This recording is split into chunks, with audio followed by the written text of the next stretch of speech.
Hello everyone! This presentation will focus on The Negro Speaks of Rivers by Langston Hughes. My name is Valeria Fouguet and I will be your presenter for today. Let's get right into it. Langston Hughes was born February 1st, 1901 in Joplin, Missouri. His parents divorced when he was a young child and consequently he moved in with his grandmother until the age of 13. He later moved back with his mother and stepfather in Lincoln, Illinois. By the age of 12, he had lived in 6 different American cities, and by the time his first book was published, he had visited 7 different countries, working a variety of different jobs. Langston was an essential literary figure in the Harlem Renaissance. He wrote many impactful works of literature that include novels, short essays, short stories, and plays.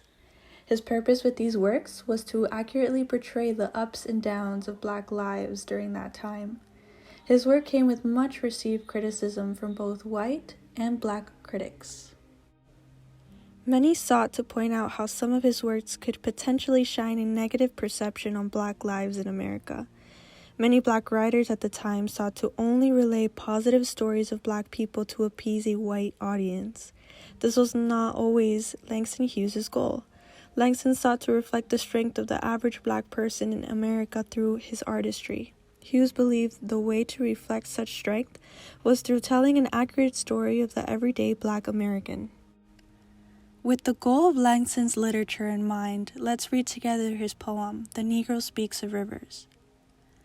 I've known rivers ancient as the world and older than the flow of human blood in human veins. My soul has grown deep like the rivers. I bathed in the Euphrates when dawns were young. I built my hut near the Congo and it lulled me to sleep. I looked upon the Nile and raised the pyramids above it. I heard the singing of the Mississippi when Abe Lincoln went down to New Orleans, and I've seen its muddy bosom turn all golden in the sunset. I've known rivers, ancient, dusky rivers. My soul has grown deep like the rivers. To start analyzing this poem, we should start with the title. The word Negro already implies towards an African American experience. We can now understand that the poem will be about that experience alone, which is an experience of many hardships and tribulations. Moving on, when we think of the word that follows, speaks, we might think of someone speaking up and finding their voice. Finding this voice can be a signal of strength as well. The next word we can move our attention to is the word rivers. It is no coincidence he chooses to relate his metaphor to rivers. When we think of rivers, we think of long bodies of water that run deep. They connect the lands as well. Reading the title foreshadows themes of the poem. Right off the bat, we can see that Hughes uses personal pronouns in almost every stanza. The reason for this is to relate himself to the poem and what the speaker describes experiencing. This serves as a figurative way of saying every Black person in America could see themselves in what their ancestors may have experienced.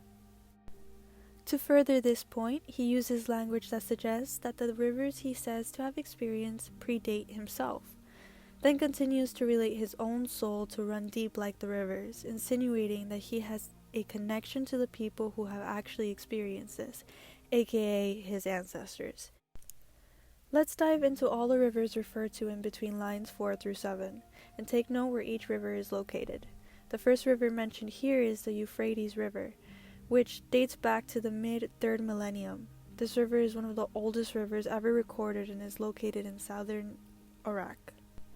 The next river referred to is the Congo. The Congo has been home to human life for more than 50,000 years and is located in Africa. The Nile River is about 30 million years old and runs far into south, north, and east of Africa.